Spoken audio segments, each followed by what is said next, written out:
Zdaj, veste, da je Slovenija v krizi, zato je evropski denar edini denar, ki lahko požene Slovenijo naprej. Zaradi tega v poslanskih skupinah Nove Slovenije in Slovenske ljudske stranke težko razumemo, zakaj se vlada odziva tako mlačno in ne rešuje problemov, ki so privedli do neučinkovitega črpanja evropskih sredstev. Zlasti nas moti, da v tem trenutku obstaja vse 11 projektov, ki bi lahko takoj začeli črpati evropski denar, pa zaradi slabih odločitev vlade se to ne zgodi. Zaradi tega v obeh dveh poslanskih skupinah želimo pomagati vladi, da bi vendarle naredila korake v smeri, da ta denar, ki lahko požene Slovenijo, čim prej začnemo črpati. Zdaj, za teh 11 projektov, ki ima vse pripravljeno, od gradbenih dovoljenj do izbranih izvajalcev, ima vlada izbiro vse dve možnosti. Lahko določen denar črpa še iz stare perspektive 2007-2013, lahko pa začne črpati že iz nove perspektive 2014-2020. Najbrž nam je vsem interesu, da čim več počrpamo. Zdaj, v stari perspektivi 2007-2013 je bilo na razpolago, recimo jaz lahko govorim za kanalizacijo in vodovod 550 milijonov evrov, ki je tudi moja domača občina Kamnik kandidira na teh razpisih, ima vse pripravljeno od gradbenih dovoljenj do izbranih izvajalcev, pa do teh sredstev ne more priti, kljub temu, da je vlada sama ocenila, da bo ostalo vsaj 200 milijonov evrov neporabljenih. Ker je potrebno te projekte dokončati do konca leta 2015, se lahko zgodi, da bodo mogli številni ta denar tudi vračati, ker teh projektov ne bodo dokončali. Zaradi tega je nujno, da vlada naredi nek pregled, kdo ima realne možnosti, da te projekte pripelje do konca in tisti, ki jih ne more, da nemudoma ta sredstva prerazporedijo na tiste, ki jih lahko. Če pa se zaradi tega, ker nimajo političnega poguma, nočejo spuščati v te zgodbe, imajo pa možnost, da začnemo črpati iz nove perspektive. Zdaj, danes še ni natančno jasno, koliko denarja bo šlo za kanalizacijo in vodovod, kar se tiče evropskih sredstev, ampak zagotovo ga bo pa nekaj šlo. Znano je tudi to, da je od 1.1.2014 vse, kar bodo občine investirale, upravičen strošek, kar pomeni, da se lahko črpajo evropska sredstva, ni pa še znan delež sofinanciranja strani Evropske unije. Zaradi tega nas številne občine opozarjajo, da niti njih ne zanima, kakšen bo sofinancerski delež, tudi če bo odstotek gor ali dol. Bistveno je, da one lahko nemudoma začnejo delati. Številne občine, tudi naša kamniška občina je pripravljena danes ta denar sama zalagati. Če država ne more svoj denar prispevati, so občine pripravljene same založiti ta denar zgolj in samo zato, da se projekti začnejo izvajati. Ker kot sem rekel, imamo gradbeno dovoljenje, imamo izbrane izvajalce in ker zadeve stojijo, se dela enormna poslovna škoda, ker morajo izvajalci podaljševati garancije bančne, to seveda stane, in ker čakajo, da bodo te projekte začeli izvajati, njihova operativa stoji in se s tem dela ogromna poslovna škoda. Torej, želimo si, da bi vsej prisluhnili občinam in jim dovolili, da začnejo te projekte izvajati, ker občine resnično ne zanima, ali bo ta sofinancerski delež Evropske unije malo višji, malo nižji, važno je, da se začne in da bodo vse v nekem deležu ta sredstva dobile zagotovljene. Področje okoljske infrastrukture, ki je en del kohezijskega sklada, je eno od področij, s katerim sem se zelo intenzivno ukvarjal v tistem letu ministrovanja. Zatečeno stanje je bilo zelo porazno, kajti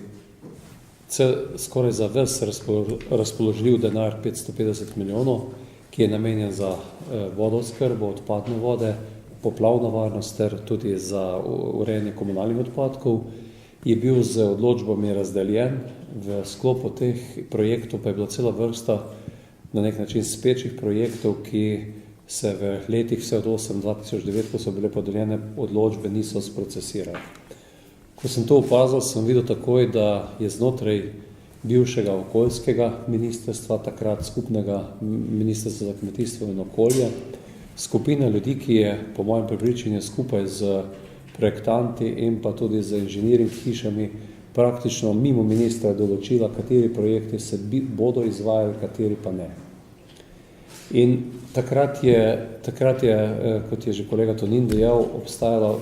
po mojem prepričanju bojazen, da bo več kot polovico sredstev ostalo v Bruslu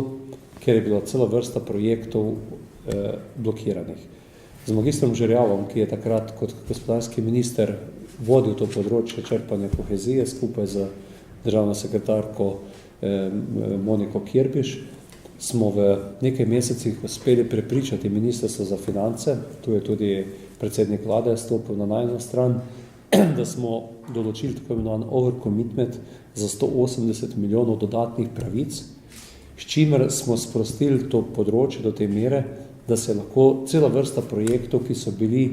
mnogi bistveno bolje pripravljeni kot tisti, za katere so bile že podeljene odločbe, lahko nadaljevali s pripravo vloge za odobritev odločbe. Takrat sem potem opazil tudi to, da je teh projektov bistveno več kot za 180 milijonov, da je še dodatno za nekih 200 dodatnih milijonov, kar pomeni, da so skozi leta, ne v letu 12, ampak skozi vsa prejšnja leta, občine resnično pripravile toliko projektov, da je danes stanje takšno, da imamo ready to go projektov za zaključek prejšnje perspektive in da lahko praktično v prvih 3-4 letih naslednje perspektive porabimo ves kohezijski denar. Sam sem si poštel za enega večjih dosežkov in mislim, da bi lahko v teh kriznih letih ravno na tej točki, ko ni cestarskega programa, ko je program visokogradnji na ničli, praktično za nizkimi gradnami, kar so ti projekti tudi spostavili ciklus v gradbeništvu. Gre za tam raven okoli 300 do 400 milijonov na letnem nivoju, če se štejemo tako evropski denar, kakor tudi vložke države. Kje je danes problem? Kot ga sam vidim, je v tem, da minister je z veseljem podpisal vse pogodbe, ki so bile pripravljene in so sedaj v fazi za izvedbo. Pozabil je v proračunu zagotoviti dovolj sredstev že za to, da bi se znotraj proračunu 14 in 15 lahko podpisalo vse pogodbe. Prvi popravni izpit je opravljal 14 dni nazaj, ko je od manjkajočih 170 milijonov od 550 evropskega denarja pokril z prvim dodatnimi 90 milijoni, še danes je 80 milijonov nepokritih. Se pravi, projekti, ki se izvajajo, enostavno ministrstvo ne more podpisati sofinancerske pogodbe, ker so se odrekli sredstva v proračunih 14 in 15. In s tem zelo resno ogrozili, da bi se finančna perspektiva 7-13 izpeljala. Drug velik problem, ki se pa tiče tudi teh 11 projektov, pa je to, da je po mojih podatkih usmeritev Ministrstva za kmetijstvo in okolje takšna, da v naslednji finančni perspektivi enostavno bodo bistveno zmanjša sredstva v kohezijskem skladu za projekte odpadnih voda in pa vodooskrbe.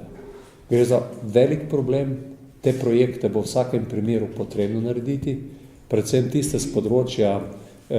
čiščenja odpadnih voda so tudi zaveze za to, da bodo vode očiščene do leta 2017 in bo država plačevala celo kazen, s tem pa ogrožamo,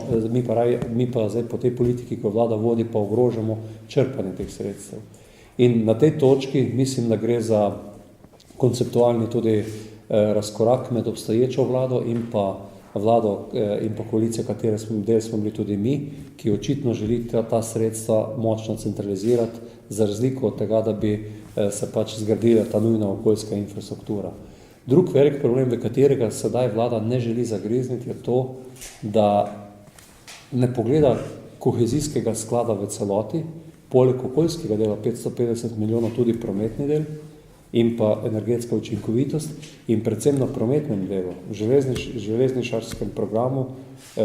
železnic, mislim, da je veliko rezerv in bo tam ostal denar. Tako da sem trdno prepričan, da če bi se resno in odgovorno lotili, bi mirno lahko del kohezijskih sredstev prenesli celo iz programa železnic,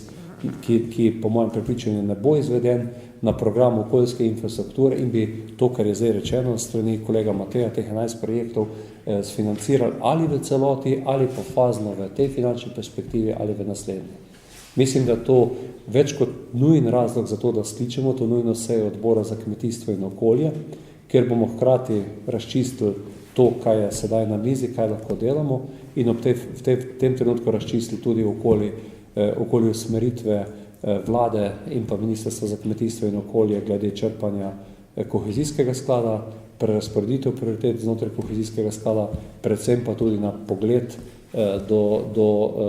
za naslednjo finančno perspektivo. V pogovorih z nekaterimi župani imajo nekateri, ki so prizadeti, imajo na nek način pa tudi prav slab občutek, da sedaj recimo temu oblast obračunava s tistimi, ki so bili najbolj aktivni proti krivičnemu nepremičninskemu davku.